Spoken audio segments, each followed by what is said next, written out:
Bienvenida, Yogini, a este primer capítulo en el que vamos a hablar sobre el yoga, su historia, sus concepciones a lo largo del tiempo, cómo se ha entendido a lo largo de la historia, cómo se practica en la actualidad, qué componentes tiene, cómo se afronta en su país de origen, en la India y en el resto del mundo, cómo se ha ido adaptando, cómo ha ido cambiando, cómo lo debemos entender ahora, qué perspectivas existen para entender el yoga en el día de hoy. Y bueno, pues vamos a comenzar intentando responder una pregunta que es bastante compleja de responder si no tenemos en cuenta un montón de aspectos, un montón de particularidades, de cuestiones filosóficas, de cuestiones técnicas, de cuestiones morales, que sí que vamos a ir desmenuzando a lo largo del capítulo de hoy. En primer lugar, vamos a definir la palabra en su etimología, es decir, la palabra yoga, de dónde viene, qué significa, qué significó y para qué se utiliza en la actualidad. La raíz de esta palabra es una raíz indoeuropea, es decir, del mismo tronco común del que han nacido las lenguas europeas y las lenguas hindúes. Y es yug, J-U-G, ¿de acuerdo? La J se pronuncia ye y significa unir. Actualmente esta raíz, ¿de acuerdo? Ha ido cambiando a lo largo de los milenios y en nuestro idioma, pues por ejemplo, yugo, ¿de acuerdo? Tiene la misma raíz que la palabra yoga en hindi. Y tienen la misma concepción básica, es decir, unir. Un yugo une a dos animales de tiro, ¿de acuerdo? Pues para tirar de un carro o para tirar de un arado. Y bueno, pues conyugal, ¿de acuerdo? También tiene la misma raíz y hay más palabras tanto en castellano como en francés, en todas las lenguas indoeuropeas, ¿de acuerdo? Pues hay alguna palabra con esta misma raíz y que nos lleva a una misma idea, que es unir, juntar, ¿vale?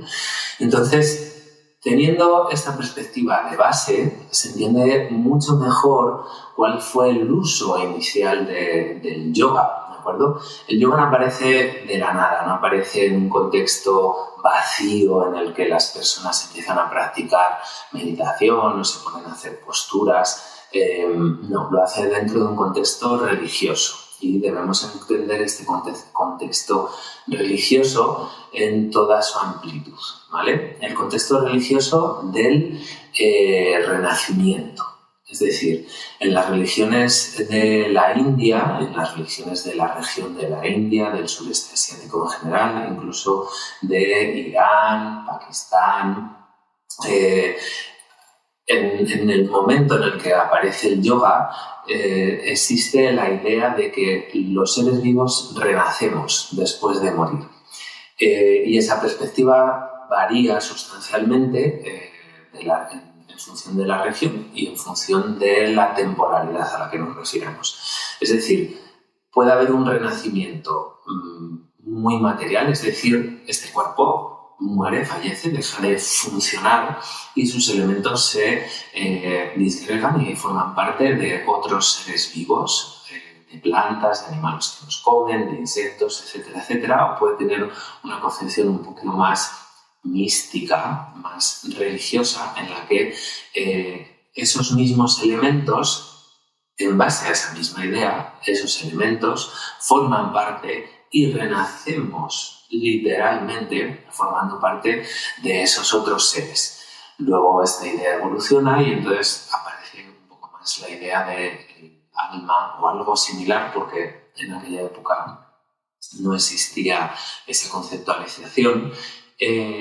Y esa esencia, por decirlo de alguna manera, empieza a formar parte de otros seres vivos y pasa de nuestra existencia a la existencia de esos otros seres, ¿vale?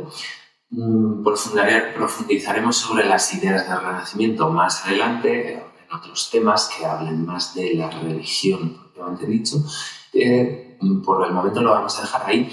porque la idea de yoga surge en necesidad del renacimiento. Es decir, si estamos renaciendo eternamente, no necesitamos una idea de Dios, ¿de acuerdo? Porque, pues si este cuerpo forma parte de otros y de otros y de otros, al final, pues todo es cíclico y, pues no hay necesidad de que haya nada que lo maneje detrás. Entonces, cuando aparece el Veda, ¿de acuerdo? Los Vedas, los más antiguos, los cantos iniciales del Rig Veda, esa conceptualización tan materialista empieza a desaparecer y empieza a aparecer la otra que es más mística, es decir, mi esencia empieza a pasar a otros seres y en esos otros seres se replica el proceso de sufrimiento, ¿vale? En el Vedanta la vida es un ciclo en el que sufrimos y el objetivo es terminar de renacer y por lo tanto terminar de sufrir. Muy resumidamente, muy escuetamente, todo lo que queráis, pero esa es la idea básica. Y hay se ideó un método para que finalizara esa rueda de renacimientos y fue el yoga. Es decir, mi alma, mi esencia o el nombre que le queramos poner, cuando termina el ciclo de renacimientos, porque he conseguido el objetivo de yoga, de unirme con la divinidad que está en todo lo que existe y por encima de todo lo que existe. Porque esta concepción de divinidades también es bastante compleja. Depende del momento y depende de la referencia que tomemos. Pero en general, cuando conseguimos el objetivo del yoga, que es un objetivo religioso, nuestra esencia forma parte de la divinidad, sea lo que sea esto a lo que nos refiramos, y entonces ya no renacemos más, ¿de acuerdo? Y ya hemos completado nuestra obligación como seres humanos, porque la capacidad de unirse con lo divino solo ocurre en un contexto de humanidad. Los otros seres vivos, animales, plantas, insectos, no tienen esa capacidad. Ni siquiera los dioses, ni los demonios, ni cualquier otra entidad espiritual que podamos imaginar o que podamos conceptualizar.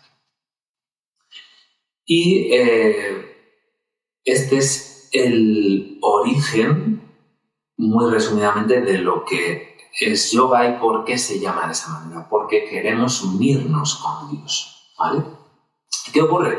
Pues que yo os estoy contando todo esto y nuestra perspectiva desde la que la estamos analizando, desde la que la estamos intentando comprender, está sesgada, ¿de acuerdo? No entendemos el punto de vista real ni de la religión brahmánica o védica, ¿de acuerdo? O hinduista, que es el nombre más actualizado, pero al final todo hace una referencia a algo muy similar, es decir, la religión de los brahmanes es el brahmanismo, pero si utilizan los textos, los brahmanes, que son los sacerdotes, utilizan como referencias los Vedas, es decir, los textos clásicos de la religión en la India, pues se llama Vedanta, aunque coinciden prácticamente en todas las prácticas, y actualmente, desde un poco antes de la independencia en la India, se empezó a llamar hinduismo, porque era una manera fácil de que desde fuera se entendiera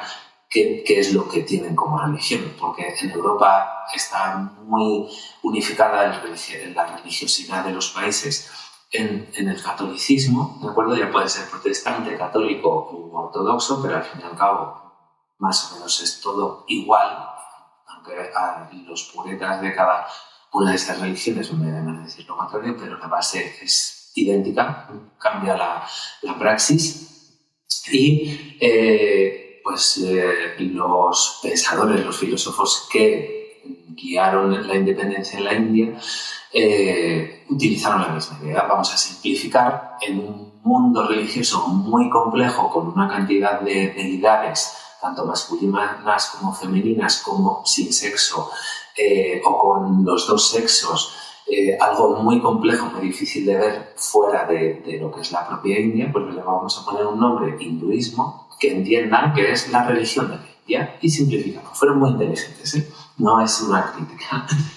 Entonces, al intentar comprenderlo desde nuestra perspectiva, tenemos que limpiar un poquito, ¿de acuerdo? En primer lugar, porque tenemos el sesgo eurocéntrico, es decir, pensamos que lo normal en el mundo es que se viva como vivimos aquí, que se piense como se piensa aquí y que la historia se entienda como se entiende desde Europa. Y eso no es así. O sea, ni en otras regiones distantes, vamos a poner África, el sudeste asiático, el centro asiático, China, que es inmensa. Cada una de estas regiones tiene su forma propia de entender la religiosidad, la historia, desde su punto de vista, desde su centralidad. Incluso, aunque actualmente Internet y los medios de comunicación intenten imbuir la conceptualización eurocéntrica, no es así. No tenemos que hacer una limpia nosotras, como personas europeas, para intentar ni siquiera de lejos ponernos en su puesto, en su lugar y entender su historia y su religión desde su propio punto de vista, ¿vale? Y eso es bastante difícil. Otra cosa que hay que tener en cuenta es el sesgo de modernidad.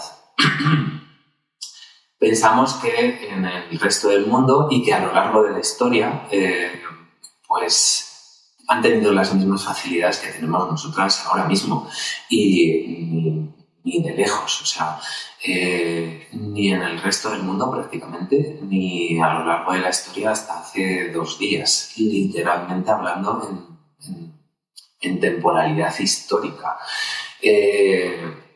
Para entender el yoga, que es lo que nos compete, aparte de limpiar ese sesgo eurocéntrico, que es bastante complejo, tenemos que entender que cuando aparece el yoga y en la mayor parte de la historia de su desarrollo, de sus cambios y de su existencia, las personas vivían en un contacto muy estrecho y muy dependiente, muy interdependiente de la naturaleza, por ejemplo.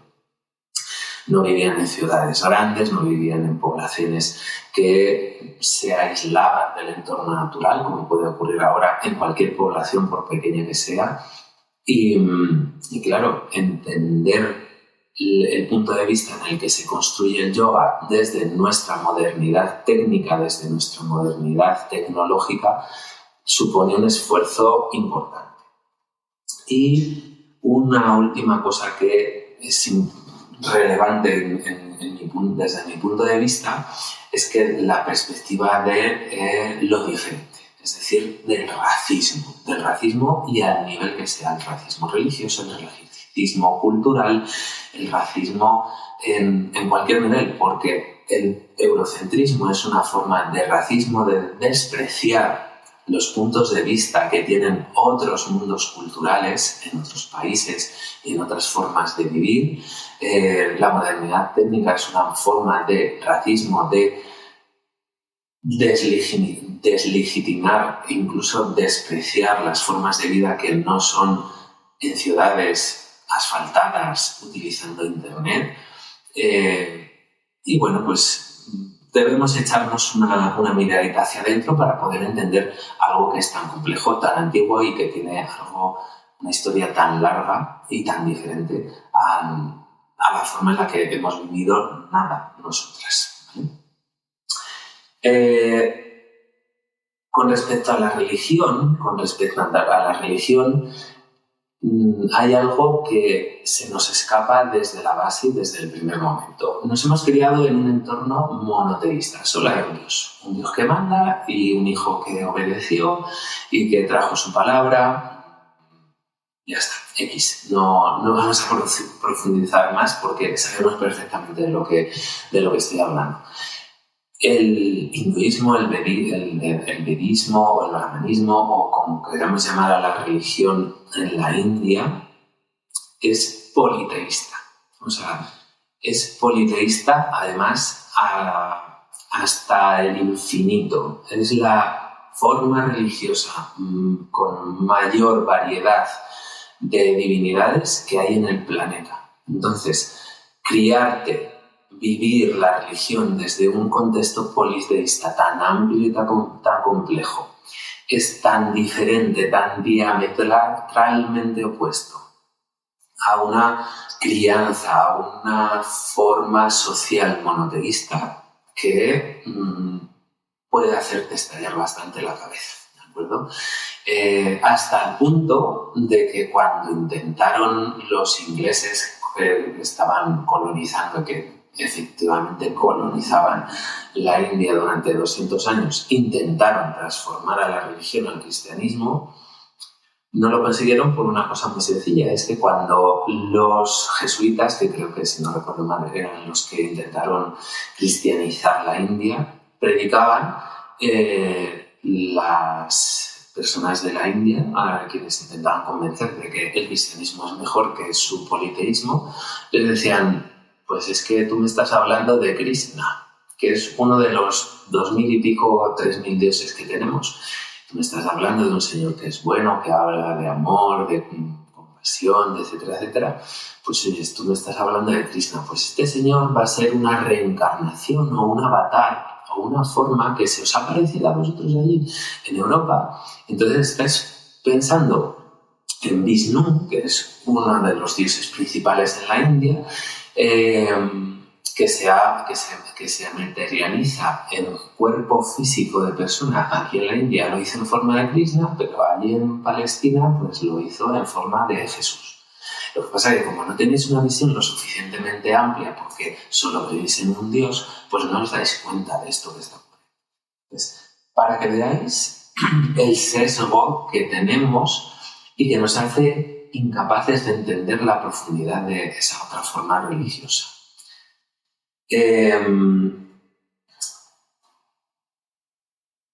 Algo que tenemos que tener en cuenta para entender el yoga desde su historicidad, ¿de acuerdo? Ya no en el momento presente y entender cómo se transmite desde la India hacia aquí, sino a lo largo de la historia, tiene que ver más con cómo vivían antes y cómo vivimos ahora, pero no desde un punto de vista sesgado, sino desde un hecho realista, ¿vale? En primer lugar, la cantidad de palabras que tenían antes y la cantidad de palabras que tenemos ahora para describir las cosas, ¿de acuerdo? A lo largo de la historia, ¿de acuerdo? De la humanidad, los lenguajes han ido evolucionando, creando nuevas palabras que describían nuevos conceptos, nuevas experiencias. Porque al fin y al cabo una palabra es una descripción simbólica de una experiencia que tenemos. Puede ser una experiencia a través de los sentidos, puede ser una experiencia emocional, puede ser una experiencia filosófica, es decir, un concepto complejo que aúna otro montón de conceptos más sencillos, ¿vale?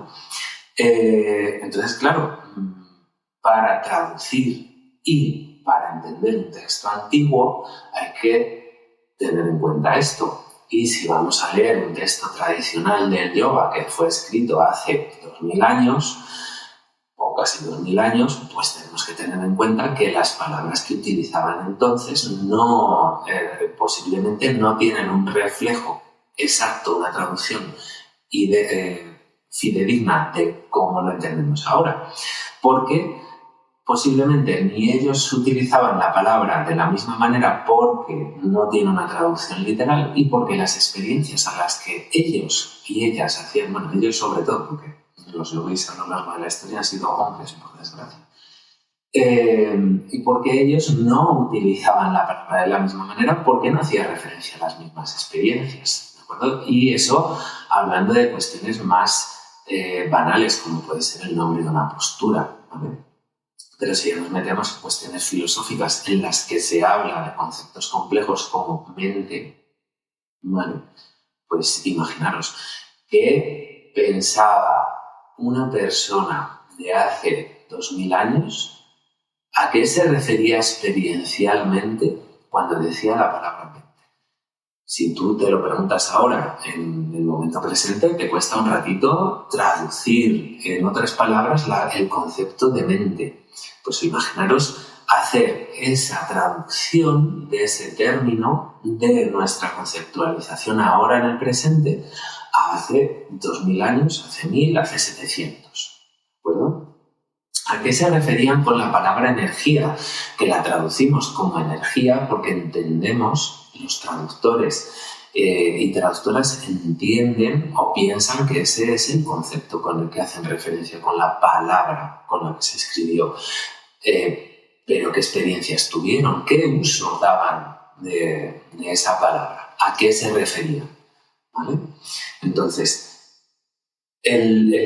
todo este sesgo, toda esta dificultad de comprensión puede llevarnos a malinterpretar o hacerlo de una manera totalmente sesgada desde nuestra perspectiva presente, actual, trasladamos el uso y la conceptualización actual, nuestra forma de vida, y desde aquí interpretamos lo que ocurrió en el pasado o lo que ocurre en otro lugar sin hacer una traducción real, sin hacer una migración, ¿de acuerdo?, a esos otros mundos, ya sean otros espacios actuales, otros espacios temporales del pasado. ¿Vale? Bueno, pues con esta pequeña introducción, ¿de acuerdo?, para entender qué es yoga y qué es lo que nos impide entender realmente lo que es el yoga, y vamos a comenzar con una descripción de por qué entendemos el yoga en Europa, en Europa y en Estados Unidos sobre todo, de la manera que la comprendemos ahora, haciendo un poquito de historia muy breve y bastante reciente, ¿de acuerdo? Entendemos el yoga y practicamos el yoga en Europa y en Estados Unidos como lo hacemos ahora mismo por lo que ocurrió a lo largo del proceso de independencia en la India, ¿de acuerdo? Igual que os comenté antes que la palabra hinduismo es el nombre de referencia que se hace para la religión de la India y que es muy reciente, que es de la independencia, la conceptualización de yoga se simplifica y se unifica también durante el mismo proceso. ¿Por qué? Pues porque en ese intento de traducir la religiosidad, la historicidad de la India, los pensadores que mueven el proceso independentista tienen que crear una unidad de país, ¿de acuerdo? Porque es que es muy grande, son 5.000 kilómetros de este a oeste y 3.000 kilómetros de norte a sur. Hay mucha culturalidad, hay mucha diferencia entre la India del norte y la India del sur, la India del este, que es seca, medio desértica, la India del oeste, que es una selva húmeda que llueve todos los días. Entonces, claro, hay mucha diversidad cultural y mucha diversidad étnica. Y los pensadores dijeron, bueno, pues vamos a ponerle el mismo nombre a esta gran variedad de prácticas dentro de este politeísmo tan grande, y así vamos a darle con un único nombre hacemos un único concepto y aunamos todo con lo mismo. Fue muy inteligente, la verdad. Entonces, de esa raíz, ¿de acuerdo?, de yoga, de esa concepción filosófica independentista, es lo que nos llega.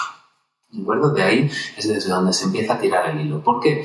Pues porque los independentistas, filósofos yogis, empezaron a predicar en Europa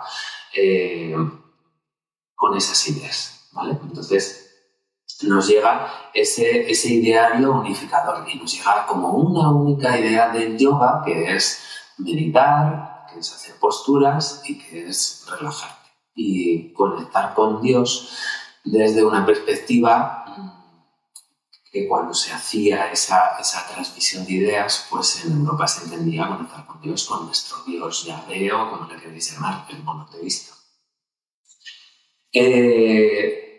Por un lado, eso, la transmisión que se hizo en Europa a lo largo del proceso independentista, pero es que luego, cuando ya se consiguió la independencia en el 47, a partir de ahí hay una apertura al mundo cultural, comercial, entonces empieza a ir gente de fuera de la India a visitarla, a encontrar la India misteriosa. Ahí es cuando empieza a crearse ese sentimiento romántico de la India mística, de la India de los olores, etcétera, etcétera. Y eso comienza en Australia.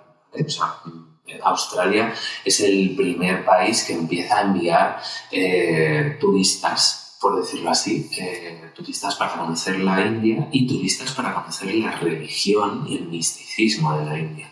Luego eso salta a Estados Unidos, sobre todo en los 60, en Europa llega de una manera más pequeña, ¿de acuerdo? Sí que en los años 50 comienza un poquito ese movimiento a través de los Beatles, pero en Europa no es un movimiento muy fuerte, ¿de acuerdo? Es la posguerra también, entonces, bueno, pues se queda un poquito limitado ese movimiento. ¿Por qué en Estados Unidos pega fuerte? Porque aparece el movimiento hippie, el movimiento en contra de la guerra de Vietnam, y entonces, bueno, pues es un caldo de cultivo en el que los jóvenes quieren descubrirse, quieren ver el mundo de otra manera, y la India pues les tiene el producto para vendérselo. Y de hecho, en la India hay mucha gente que se forra a base de los extranjeros que quieran encontrarse a sí mismos, y bueno, pues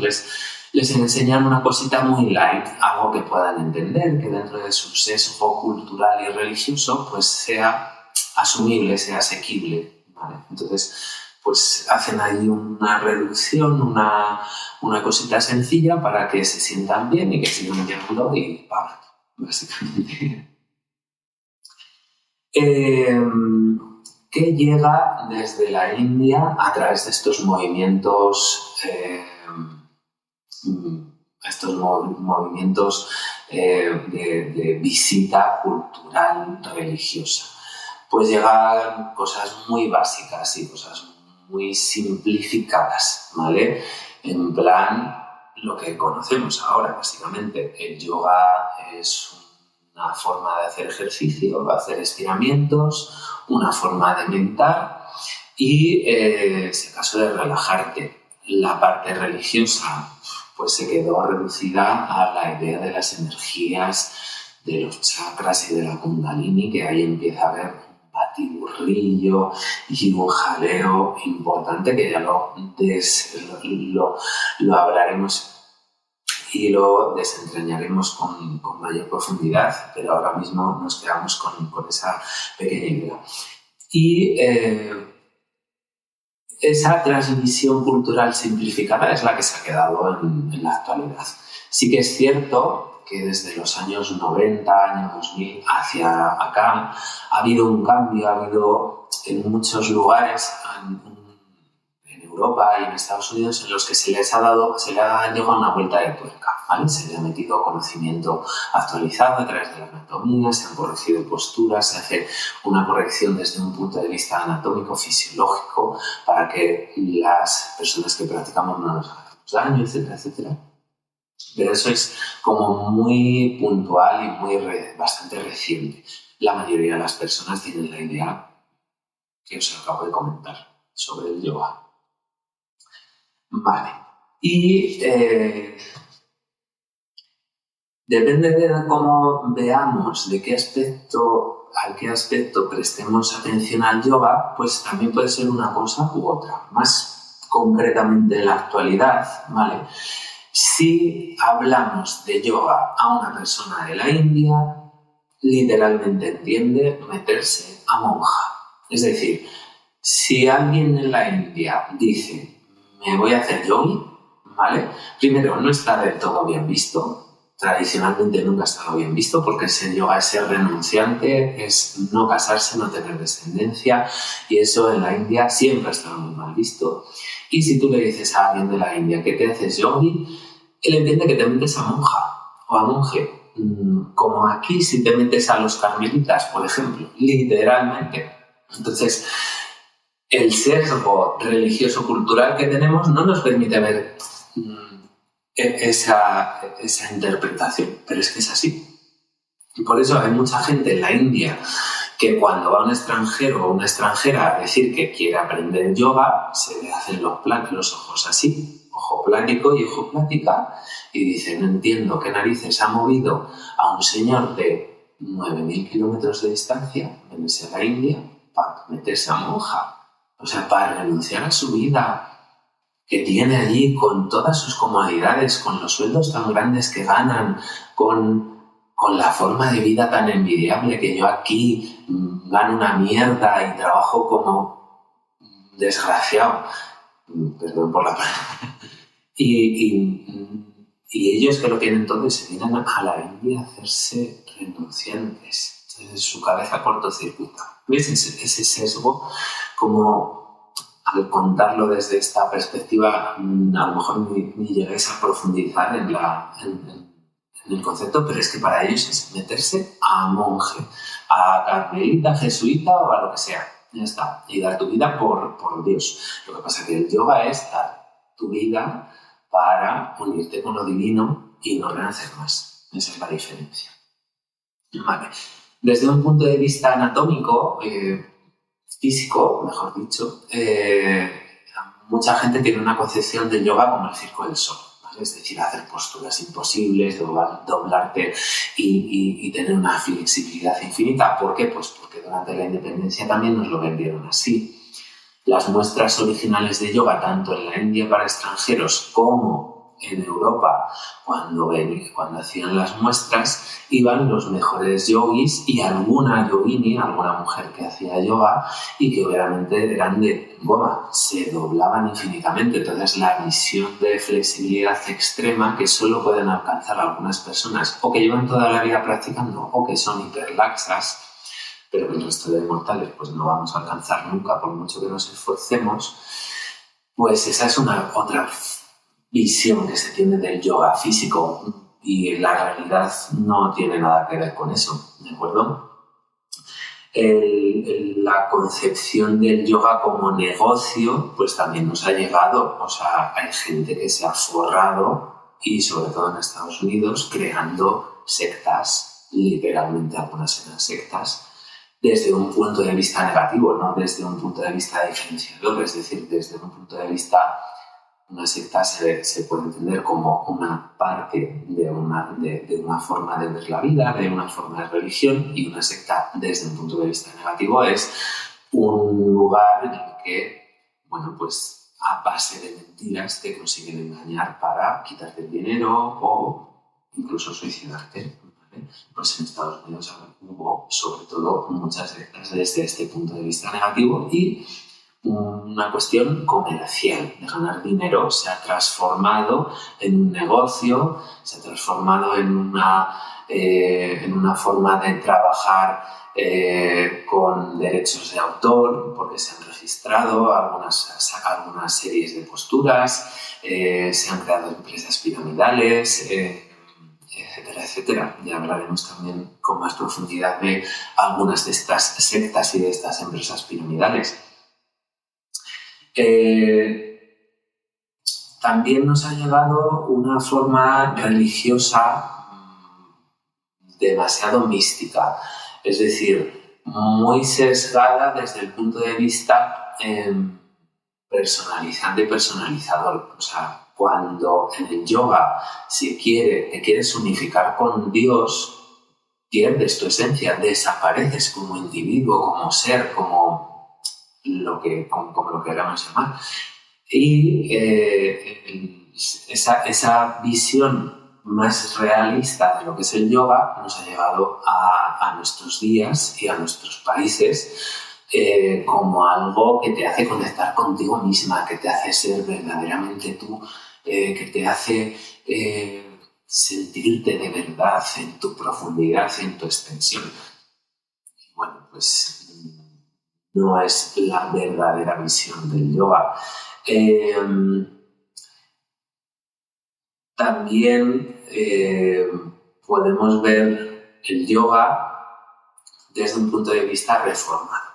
Es decir, no intentarlo ver como realmente es en la India, no intentarlo ver como nos ha llegado a nuestro momento actual, sino darnos cuenta de que el yoga tiene una serie de herramientas filosóficas, físicas, prácticas, un montón de técnicas que se pueden utilizar. Las puedo coger, puedo ver cuáles sirven para nuestro momento actual, cuáles sirven para un objetivo concreto, transformarlas en algo que sea verdaderamente útil para nuestro día a día, en nuestro contexto social y en nuestro momento actual. Y eso es algo que ha hecho el yoga a lo largo de la historia. El yoga no ha desaparecido y el hinduismo no ha desaparecido, y seguramente que no lo van a hacer porque todos los pensadores famosos, ya sean filósofos, practicantes, renunciantes o como queramos llamarlo, han ido adaptando la práctica religiosa y la práctica yógica al momento actual en el que se encontraban.